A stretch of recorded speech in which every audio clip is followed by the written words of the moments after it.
Welcome to a smart channel. இன்றைக்கி நம்ம chicken biryani எப்படி செய்யலான்னு பார்க்கலாம்.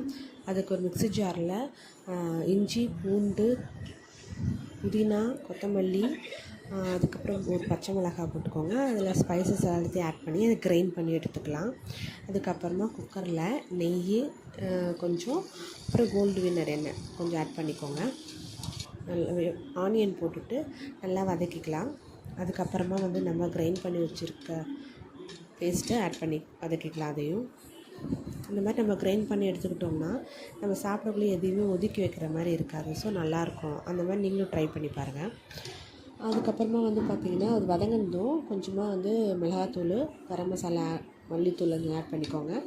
அதை நல்லா வதக்கிட்டு அப்புறம் கட் பண்ணி வச்சுருக்க தக்காளி ஆட் பண்ணிக்கோங்க. அதுவும் நல்லா வதங்கட்டும். கொஞ்சமாக நம்ம உப்பு ஆட் பண்ணிவிட்டு வதக்கிக்கலாம். அப்புறம் சீக்கிரமாக வதங்கிட்டோம். இது நல்லா வதக்கி விட்டுக்கோங்க. இது வதங்கினதுக்கப்புறமா தயிர் ஆட் பண்ணிக்கலாம்.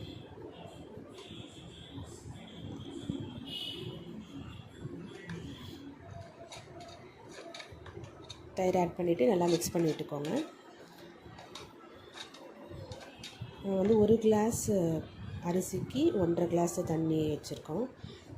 சிக்கன் போட்டுடலாம். சிக்கன் போட்டு நல்லா மிக்ஸ் பண்ணி விட்டுருங்க. இந்த அளவுக்கு மிக்ஸ் ஆனதும்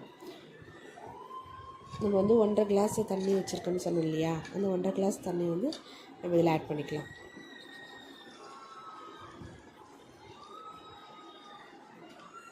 ஆட் பண்ணதும் அதை நல்லா மிக்ஸ் பண்ணி விட்டுட்டு கிளறி விட்டுட்டு தண்ணி கொதிக்கட்டும். அதில் கொஞ்சமாக லெமன் ஜூஸ் புழிஞ்சு விட்டுக்கோங்க. லெமன் சாறு தண்ணி கொதிச்சது இல்லையா, இந்த ஸ்டேஜில் நம்ம அரிசி ஆட் பண்ணிக்கலாம். அரிசி ஆட் பண்ணிவிட்டு நம்ம ஒரு 2 விசில் விட்டுக்கலாம். குக்கரை க்ளோஸ் பண்ணிவிட்டு 2 விசில் விட்டதுக்கப்புறமா ஓப்பன் பண்ணி பார்க்கலாம் எப்படி வந்திருக்குன்னு.